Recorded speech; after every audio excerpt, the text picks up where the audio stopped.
اس programme کے اخراجات جو اسمر منسٹریز کے دوست اور پارٹنرز ادا کرتے ہیں۔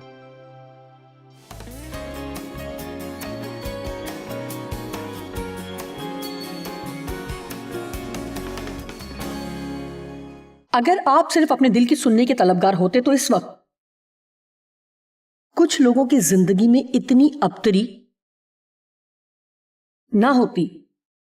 پہلا پطرس 3:11 بدی سے کنارہ کرے اور نیکی کو عمل میں لائے، صلح کا طالب ہو، خوف سے آزاد بھڑکتے جذبات اور اخلاقی تضاد سے آزاد اور جوش کے ساتھ اس کی جستجو میں رہے، صرف خدا کے ساتھ ہی نہیں بلکہ دوسرے لوگوں اور خود اپنے ساتھ اطمینان بخش تعلقات کی بھی خواہش رکھیں اور اس کی کوشش میں لگے رہیں۔ اب اس کلام نے میری بہت ہر طرح سے مدد کی، کیونکہ بالآخر میں نے جان لیا کہ صرف یہ کہنے ہی سے اطمینان نہیں ملے گا کہ اے خدا مجھے اطمینان دے، مجھے اطمینان دے، مجھے اطمینان دے۔ میں اطمینان کے لیے دعا تو کر رہی ہوں لیکن مجھے اطمینان محسوس ہو نہیں رہا۔ کیا آپ میرے لیے دعا کریں گی؟ میں دعا کروں گی کہ آپ کی آنکھیں کھل جائیں اور آپ جان لیں جس اطمینان کی آپ کو ضرورت ہے وہ آپ کے دل میں موجود ہے۔ جب کبھی بھی آپ کو ضرورت پڑے گی آپ کو اسے بیدار کرنا ہوگا۔ آمین۔ مجھے یہ بات سمجھنے میں بہت سال لگے۔ میرا خیال ہے جو کچھ پہلے سے ہمارے پاس موجود ہوتا ہے اس کے لیے ہم اکثر غلط دعا کرتے ہیں۔ شروعات کچھ اس طرح سے ہوتی ہے۔ ڈیو اور میں بات چیت کر رہے تھے، ہماری آوازیں بلند ہوتی جاتی ہیں۔ کتنے جانتے ہیں اس کا کیا مطلب ہے؟ جب بھی گفتگو شروع ہوتی ہے آواز بلند ہوتی جاتی ہے۔ دیکھیں یہ ہوشیار ہونے کا نشان ہے۔ آپ اس سب سے گزر چکے ہوں گے۔ اس طرح میری جانب کچھ آ رہا ہے لیکن میرے اندر سے کچھ ابھر رہا ہے۔ آپ جانتے ہیں اکثر میرے ساتھ کچھ ایسا ہوتا ہے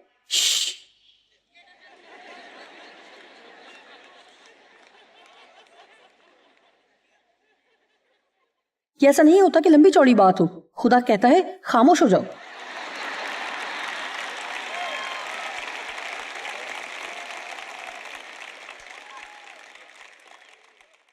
لیکن میں چپ رہنا نہیں چاہتی اور جب تم غلط ہو تو میں آپ کو یہ سوچنے بھی نہیں دوں گی کہ تم درست ہو۔ تو پھر ایسا ہوتا ہے۔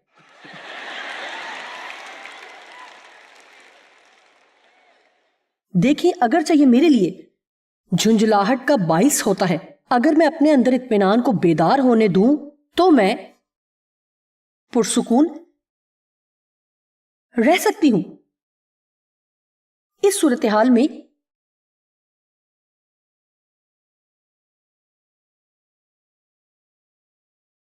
جب میں نے فیصلہ کر لیا کہ بغیر اطمینان کے میں نہیں رہ سکتی تو پہلا کام یہ کیا جو کہ آپ کا بھی ہوگا کہ میں نے اس پر توجہ دینا شروع کی کہ وہ کیا ہے جو میرے اطمینان کو چرا لیتا ہے۔ میں نے وہ تبدیلیاں لانا شروع کی۔ اگر میں آپ سے کہوں آپ میں سے کوئی بھی سامنے آئے اور اس سے پوچھوں کیا چیز ہے جو آپ کا اطمینان چرا لیتی ہے تو آپ ایک لمبی فہرست سنائیں گے۔ آپ کو فہرست بنانے کی ضرورت ہے ان چیزوں کی جو آپ کا اطمینان چراتی ہیں، ان کی فہرست بنائیں اور یہ جاننے کی ضرورت ہے کہ ابلیس بھی ان سے واقف ہے۔ یہ میری پسندیدہ باتوں میں سے ایک ہے، وہ آپ کو الجھاتا ہے تاکہ آپ الجھ جائیں، کیونکہ اطمینان نہیں تو قوت بھی نہیں۔ کیا آپ میرے ساتھ ہیں؟ کیونکہ اطمینان نہیں تو قوت بھی نہیں۔ میں آپ کو ایک کہانی سناتی ہوں، یہ پچھلی کانفرنس میں سنا چکی ہوں لیکن یہ نہیں ہے، سمجھ میں آنے والی ہے اس لیے دوبارہ سناتی ہوں۔ میں نے ایک چھوٹا سا تعلیمی پروگرام کیا جو اسٹوڈیو میں کیے جانے والے پروگرام ہے جو میں ٹی وی پر سامعین کی محدود تعداد کے ساتھ کرتی ہوں۔ کچھ ہفتے پہلے بیج بونے اور کاٹنے کے تعلق سے، لیکن صرف خصوصی طور پر مالی بیج بونے کے تعلق سے نہیں تھا، میں صرف بونے اور کاٹنے کے تعلق سے بات کر رہی تھی، یعنی زندگی کے ہر حصے میں بونے اور کاٹنے کے حوالے سے بات کر رہی تھی۔ بونے اور کاٹنے کے تعلق سے میں بہت پرجوش ہو جاتی ہوں کیونکہ مجھے یہ لگتا ہے کہ یہ مجھے اپنی زندگی پر قابو رکھنے میں مدد دیتی ہے۔ دوسرے لفظوں میں اگر مجھے زیادہ دوست چاہیے تو مجھے صرف یہ کرنا ہے کہ زیادہ دوستانہ رویہ رکھوں۔ اگر میں چاہتی ہوں کہ لوگ میرے ساتھ اچھا کریں تو مجھے یہ کرنے کی ضرورت ہے کہ میں بھی ان سے اچھا سلوک کروں. یہ بہت ہی زبردست بات ہے. جو کچھ خدا نے ہمیں دے رکھا ہے ہم ہمیشہ انتظار کرنا چاہتے ہیں کہ جو کچھ بھی ہمیں چاہیے وہ کیوں نہیں ملتا, لیکن خدا کہتا ہے پہلے تم کچھ بو اور پھر تم کاٹو گے. تو مجھے یہ بات پسند ہے. رحم کریں آپ پر رحم کیا جائے گا, عدالت کریں گے تو آپ کی عدالت کی جائے گی. ہر چیز میں ایسا ہی ہے. لوگوں کی مدد کریں تو جب آپ کو مدد کی ضرورت ہوگی خدا آپ کی مدد کے لیے لوگ مہیا کرے گا. تعلیم دینے کے بعد جنجر اور میں بات کر رہی تھی. میں نے اپنا ذہن بنا لیا تھا کہ اس بات کو آزماؤں. میں کسی چیز کا انتخاب کروں گی اور ارادتاً اس کے لیے بونا شروع کروں گی اور دیکھوں گی کہ یہ سب لوٹ کر میرے پاس آنے میں کتنا وقت لگتا ہے. وہ کہنے لگی کہ میں بھی ایسا ہی کروں گی اور پھر اس نے بتایا کہ وہ کیا کرے گی. یہ اچھی بات تھی. جو کچھ وہ چاہتی تھی وہ بونا شروع کیا, لیکن میں نہیں جانتی تھی کہ کیا بونا ہے. میں نے کہا میں دعا کروں گی. میں نے دعا کرنا شروع کی کہ خدا میں کیا چاہتی ہوں.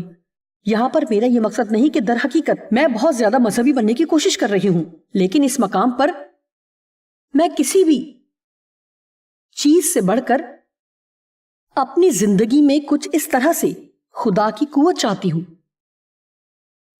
اور جب میں لوگوں کے سامنے خوشخبری کا پیغام سناؤں تو لوگ آزاد ہوں, شفا پائیں, رہائی پائیں, نجات حاصل کریں, روح القدس سے معمور ہوں. باقی چیزوں کا میں پہلے ہی تجربہ کر چکی ہوں. ایسا نہیں ہے کہ آپ جانتے ہیں کہ میں مقدسہ جوائس ہوں, جو کہ میں نہیں ہوں, لیکن میری زندگی کے اس مقام پر اس وقت میری عمر اتنی ہو چکی ہے کہ یہ جان لوں کہ بہت سی چیزیں میرے لیے معنی نہیں رکھتی. اگر مجھے ایسا کچھ کرنا ہے تو میں بہت نتائج پسند ہوں. مجھے نتائج چاہیے. میں چاہتی ہوں کہ لوگ کہیں کہ اس پیغام نے میری زندگی بدل دی. میں چاہتی ہوں کہ لوگ کہیں میری جسم میں رسولی تھی. جب کلام سنایا جا رہا تھا تو وہ ختم ہو گئی. میرا ایمان ہے کہ خدا کے کلام میں شفا کی قدرت ہے. میرا ایمان ہے کہ ہمیں اس کا تجربہ کرنا چاہیے کہ وہ اپنا کلام نازل کر کے شفا دیتا ہے, گڑھے سے اور موت سے نکالتا ہے. لہٰذا میں خدا کے ساتھ دعا میں تھی کہ میں یہ چاہتی ہوں, میں زیادہ قوت چاہتی ہوں. اور خدا نے کہا تو پھر زیادہ اطمینان بونا شروع کرو. ایک دم میں نے دیکھا اس دن مجھے ایک ایسی صورتحال درپیش تھی جس کا ہمیں اکثر سامنا کرنا پڑتا ہے. میں نے ایک جگہ سے کچن کے 8 گز کے حصے کے لیے کچھ سامان منگوایا تھا. کرسیوں کے لیے فرنیچر منگوایا تھا. سب کہیں 8, لیکن جب سامان آیا تو وہ 6.5 گز کے لیے تھا. میں 7 یا 9 تو سمجھ سکتی ہوں, لیکن کسی وجہ سے کمپیوٹر میں 6.5 لکھ دیا. میں پھر شروع ہو گئی, زور زور سے چلانا شروع کیا, لیکن ان لوگوں سے نہیں کہا.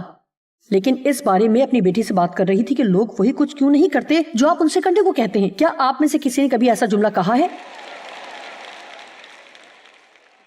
میری بیٹی نے جلدی سے جواب دیا اور میں جانتی تھی خدا اس کے وسیلے بول رہا ہے. اور اس نے بڑی سادگی اور پیار سے کہا, اس لیے کہ لوگ ہی غلطی کرتے ہیں.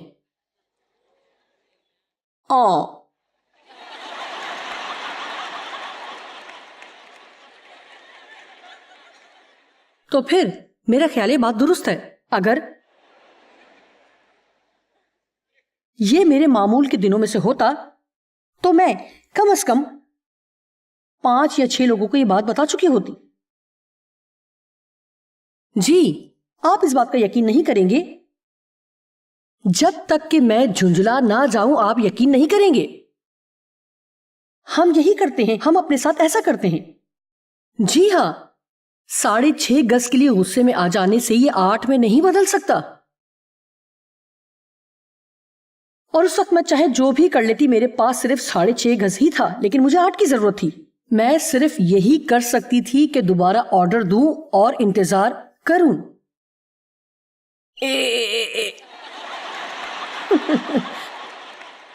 جو کہ میں بالکل کرنا نہیں چاہتی تھی. پھر انہوں نے کافی ٹیبل بھیج دیا اور جو لوگ اس کو لائے تھے باکس کو فرش پر چھوڑ کر سلام کر کے چلے گئے. کیا تم اسے جوڑ کے نہیں جاؤ گے؟ اور کہا, ہم عام طور پر ایسا نہیں کرتے. اگر آپ نہیں کرتے تو کون کرے گا؟ خدا کا شکر ہے میں گھر پر نہیں تھی، ورنہ بہت برا ہوتا۔ میری بیٹی یہ معاملہ دیکھ رہی تھی تو اس نے کہا آپ اس میز کو جوڑ کر جائیں، ہم نہیں جانتے کہ کیسے جوڑنا ہے۔ قصہ مختصر، تمام حصے موجود نہیں تھے، کچھ ٹوٹے ہوئے تھے، کچھ کا کچھ تھا، اس لیے واپس لے جانا پڑا اور ہم انتظار کرتے رہے۔ لیکن یہ واقعہ تھا جو میرے ذہن میں آیا جب میں نے سنا تھا کہ اطمینان بو اور قوت حاصل کرو، اور میں نے اپنے پورے دل سے یقین کیا کہ یسوع نے صرف اس وجہ سے طوفان تھما دیا کیونکہ باقی لوگ خوفزدہ تھے، لیکن اس کے اندر اطمینان تھا۔ آپ وہ چیز کیسے دے سکتے ہیں جو آپ کے پاس نہیں ہے؟ جی، آپ وہ چیز نہیں دے سکتے جو آپ کے پاس نہیں ہے، لیکن میں آپ کو بتانا چاہتی ہوں کہ اگر آپ پرسکون رہیں یا میں پرسکون رہوں کسی بھی طرح کے حالات میں، تو ابلیس کا کنٹرول ختم ہو جاتا ہے۔ وہ واقعی کنٹرول کھو دیتا ہے اور فوراً ہمارا پلڑا بھاری ہو جاتا ہے۔ جب آپ پرسکون رہتے ہیں تو آپ خدا کی آواز سن سکتے ہیں، پاک روح کی رہنمائی ملتی ہے، حکمت حاصل کرتے ہیں، آپ جانتے ہیں کہ کیا کرنا ہے، لیکن جس لمحے ہم بھڑک اٹھتے ہیں برا بدتر میں بدل جاتا ہے۔ کون سی باتیں ہیں جو میرا اطمینان چراتی ہیں؟ آپ کچھ کو پہچانتے ہیں، مجھے پورا یقین ہے۔ کیا آپ کو میری مثال سمجھ آئی جو بیج بونے اور قوت لینے سے متعلق تھی؟ کیا آپ سمجھ گئے ہیں؟ ان باتوں کے لیے ہاں کرنا جو میں نہیں چاہتی، صرف لوگوں کو خوش کرنے کے لیے، کیا یہ بات مجھے پاگل کر دیتی ہے؟ اور پھر آپ جانتے ہیں کہ ہم کیا کرتے ہیں، ہم پچھتاتے ہیں۔ ہاں ہم پچھتاتے ہیں کیونکہ اب ہمیں وہ کنٹرول کر رہے ہیں۔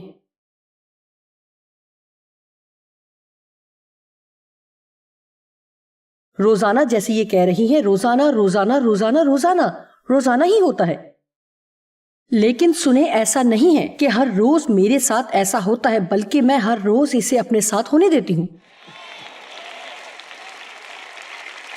بہت بہترین نقطہ بنایا ہے، میری مدد کا شکریہ۔ دیکھیں، بالکل اسی وجہ سے ہم پھنسے رہتے ہیں۔ ہاں، میرے ساتھ تو ہر وقت ایسا ہوتا ہے۔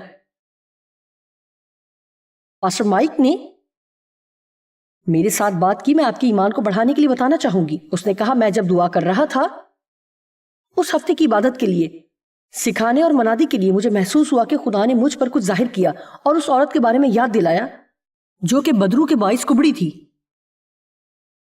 18 سال سے، اور یسوع نے اس کو رہائی دی۔ میرا یقین ہے کہ اس کانفرنس میں ایسے لوگ ہیں جو کہ دباؤ کے بوجھ کے باعث کبڑے ہیں اپنی زندگی کے زیادہ تر حصے میں، لیکن خدا کا کلام انہیں آج آزاد کرے گا اور وہ کھڑے ہوں گے بالکل سیدھے اور ان بوجھوں کو جھٹک دیں گے۔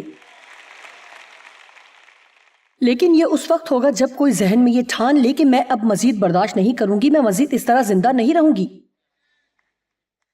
کیا میں کسی کو ایسا کرنے کے لیے ابھار رہی ہوں کہ میں اب ایسی زندگی نہیں گزاروں گی، میں مزید ایسی زندگی نہیں گزار سکتی؟ یاد رکھیں، اس کا مطلب ہرگز نہیں کہ یہ آپ کے حالات ہیں جن کو آپ بدلیں گے۔ آپ نے خدا کو اجازت دینی ہے کہ وہ آپ کو تبدیل کرے۔ لیکن میں کچھ نہیں کر سکتی۔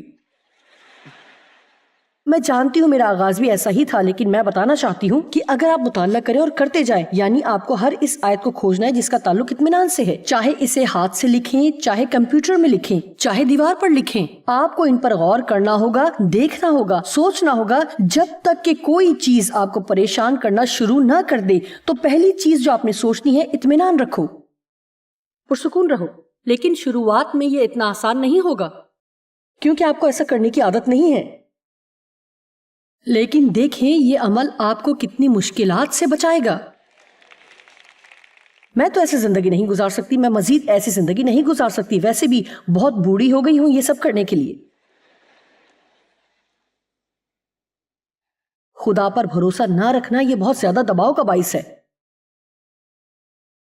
بہت جلدی کرنا۔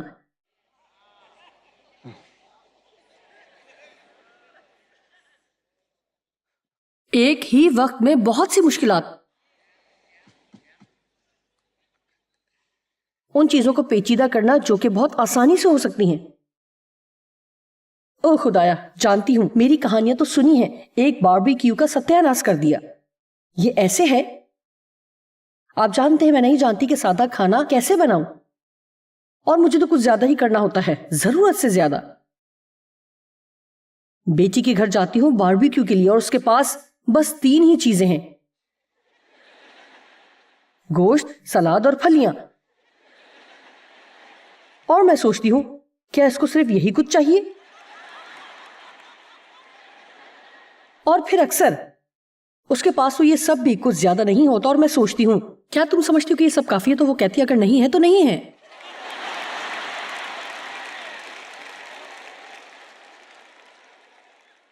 اور پھر میں اس کے باربیکیو کی وجہ سے خفا ہوتی ہوں اور سوچتی ہوں کہ مجھے کچھ چیزیں لانی چاہیے۔ کیا اس ہال میں میرے علاوہ کوئی ہے جو اس طرح کی جھوٹی ذمہ داری کا احساس رکھتا ہو؟ واہ، یسوع نے صحیح لوگوں کو بھیجا ہے۔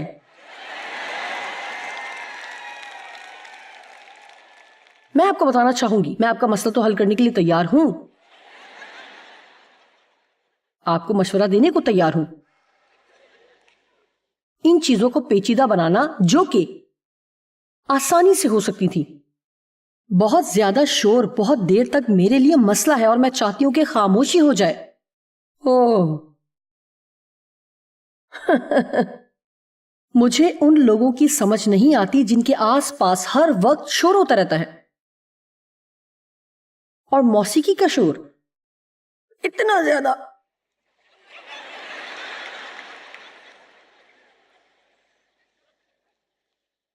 اور بہت زیادہ باتیں کرنا مجھے پریشان کرتا ہے۔ اگر میں زیادہ باتیں کروں تو خود کو پریشان کر لیتی ہوں۔ کیا آپ بھی ایسا کرتے ہیں کہ اس وقت تک بولتے رہتے ہیں جب تک کہ خود کو بھی سمجھ آنا بند ہو جائے؟ یا آپ کیوں بول رہے ہیں اور سوچتے میں خاموش کیوں نہیں ہو جاتا، لیکن آپ کی زبان مسلسل چل رہی ہے اور الفاظ نکلتے چلے جا رہے ہیں؟ اور سب سے زیادہ بات جو مجھے بری لگتی ہے جب ایسے شخص کے ساتھ ہوں جو بات ہی نہیں کرتا اور پھر مجھے ہی ساری باتیں کرنا پڑتی ہیں۔ ایسے لوگوں کے ساتھ ہونا یہ ذہنی کوفت کا باعث ہوتا ہے۔ دیکھیں، ایسا ضروری نہیں ہے، میں خاموشی سے بھی لطف اٹھا سکتی ہوں۔ ابھی کچھ اور بھی ہیں جن پر میں کام کر رہی ہوں۔ پوری نیند میسر نہ ہونا۔ اگلی بات آپ کو پسند نہیں آئے گی، لیکن سنیں، مضر صحت کھانا کھانا۔ اور ہم اس وقت ہرشی پینسلوینیا میں ہیں۔ ٹھیک ہے، میں آپ کو ماں کی طرح ایک بہترین مشورہ دینے لگی ہوں جو میں کر سکتی ہوں۔ ٹھیک ہے، آج میں اپنے ہوٹل کے کمرے میں گئی اور وہاں عمدہ سفید چاکلیٹ کا پیکٹ تھا۔ فوراً ہی اس کو دیکھا اور سوچا میں یہ نہیں کھاؤں گی۔ سنیں، کچھ بتانے لگی ہوں، تیار ہیں؟ ضروری نہیں کہ آپ وہ سب کچھ کھائیں جو آپ کے سامنے موجود ہے۔ آپ کو اس بات کے لیے زیادہ خوش ہونا چاہیے جو آپ ہیں۔ ضروری نہیں کہ آپ وہ سب کھائیں جو آپ کو پیش کیا جائے۔ جوتوں کی ایک دکان جہاں میں جاتی ہوں وہ کھانے کے لیے بسکٹ بھی دیتے ہیں۔ میں جوتا لینے جاتی ہوں اور وہ کھانے کو بسکٹ دیتے ہیں۔ پچھلے ہفتے میں وہاں تھی، مجھے وہ بسکٹ نہیں کھانے تھے، میں نے نہ کر دی۔ وہ لڑکی میرے پیچھے بسکٹ کا تھیلا لے کر چلتی آئی اور میں اسے جانتی ہوں اور وہ مجھے، کیونکہ میں ان کی خریدار ہوں۔ ہم ایک دوسرے کو جانتے ہیں۔ میں نے کہا، سنو، میں تمہارا ذکر اپنے پیغام میں کرتی ہوں۔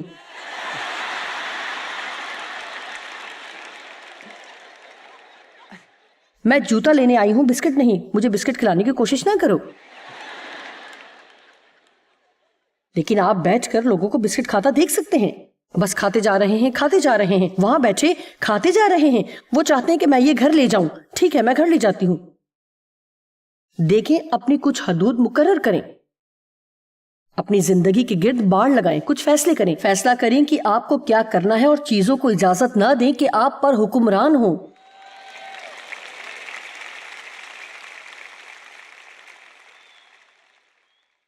ان چیزوں میں شامل نہ ہونا جن سے مجھے بچنے کی ضرورت ہے، یہ میری بے سکونی کی سب سے بڑی وجہ ہے۔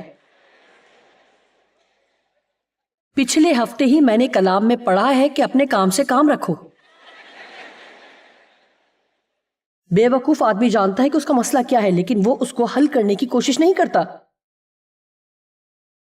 سنیں، آپ کسی سے توقع نہیں کر سکتے کہ وہ آپ کا دباؤ ختم کرے۔ میں داد دیتی ہوں کہ جس طرح آپ لوگ سرگرم ہیں اس تعلق سے کہ میں اس کے بارے میں کلام سنا رہی ہوں میرے لیے حوصلہ کن ہے.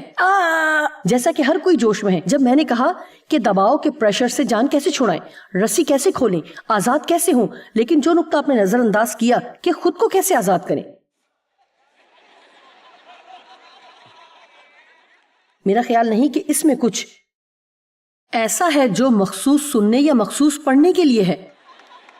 سنیں, جب میں کہتی ہوں کہ دباؤ کے تعلق سے کلام سناؤں گی اور اس سے فوراً رہائی کیسے پائیں, تو سب سوچنے لگتے ہیں کہ اوہ مجھے معجزہ لینا ہے,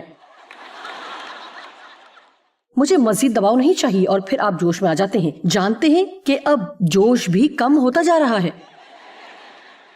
آپ میں سے کتنے لوگ اس وقت جانتے ہیں کہ ان کو معلوم ہے اور وہ جانتے ہیں کوئی بھی ایسی چیز جس کو آپ بدل سکتے ہیں تاکہ آپ کی زندگی میں دباؤ کم ہو جائے؟ تو پھر ٹھیک ہے, ایسا ہی کریں. یعنی پھر مزید کہنے کو کچھ نہیں ہے. یہ ایک بات ہے کہ آپ نہیں جانتے کہ کیا کریں, لیکن یہ ایک اور بات ہے کہ آپ مسئلے سے واقف ہیں اور اس کام کو بار بار کرتے جاتے ہیں, اور آپ جانتے ہیں کہ ایک بے وقوف ہی سوچ سکتا ہے کہ وہ ایک کام کو بار بار کرنے سے جلد یا بدیر فرق نتیجہ حاصل کر لے گا. آپ کو فرق نتیجہ نہیں ملے گا جب تک کہ آپ کچھ نہ بدلیں. جی ہاں, اپنی زندگی میں دباؤ کے نیچے زندگی نہیں گزار سکتی. میں ایسا نہیں کر سکتی. کچھ سال پہلے میں نے ایک بات کہی تھی, شاید 9 سال پہلے. میں نے کہا تھا میں مزید ایسے زندگی نہیں گزار سکتی. اگر کوئی چیز میری خدمت میں تبدیلی کا باعث نہیں تو میں اسے نکال دوں گی اور منسٹری محدود کر دوں گی, بجائے اس کے کہ میں اسے بڑھاتی جاؤں. میں اسے محدود کر دوں گی. خدا نے میرے لیے جواب تیار کر رکھا تھا, لیکن مجھے اس کے لیے تیار ہونے کی ضرورت تھی تاکہ کچھ بدل سکوں, اور وہ یہ تھا ہم نے اپنے دونوں بیٹوں کو اجازت دے دی کہ اور کون چاہے گا کہ آپ کے بچے آپ کو بتائیں کہ کیا کرنا ہے. ہم نے اپنے دونوں بیٹوں کو ذمہ داری دی کہ وہ ہماری خدمت کے روز بروز بڑھتے ہوئے معاملات کو سنبھالیں. میں بتانا چاہوں گی انہوں نے یہ کام ہم سے بہتر طور پر کیا, اس سے بہتر جب میں یہ کر رہی تھی, لیکن وہ ایسے نہیں کرتے جیسے میں کرتی تھی. کیا یہ سب اتنا مشکل کام تھا؟ غور سے سنیں, جب آپ اس مقام پر آ جائیں اور کہیں میں مزید ایسی زندگی نہیں گزار سکتا, میں مزید ایسی زندگی نہیں گزار سکتی, تو خدا آپ کو کچھ چیزیں دکھانا شروع کرے گا. لیکن یہ آپ ہیں جن کو کہنا ہے میں ایسا کروں گا. آپ کو بوجھ اور دباؤ کے نیچے زندگی گزارنے کی ضرورت نہیں ہے, لیکن آپ اسے چیلنج کے طور پر وہ سب کریں جس سے آپ کو اطمینان ملے. اور ان میں ایک طریقہ اس بات کو قبول کرنا ہے کہ یسوع نے پہلے ہی سے آپ کو اطمینان دے رکھا ہے. اطمینان آپ کے اندر موجود ہے, صرف آپ کو اسے متحرک کرنا ہے اور لینا ہے. یوحنا 14:27 میں لکھا ہے, میں اپنا اطمینان تمہیں دیے جاتا ہوں, اپنا کامل اطمینان تمہیں دیتا ہوں.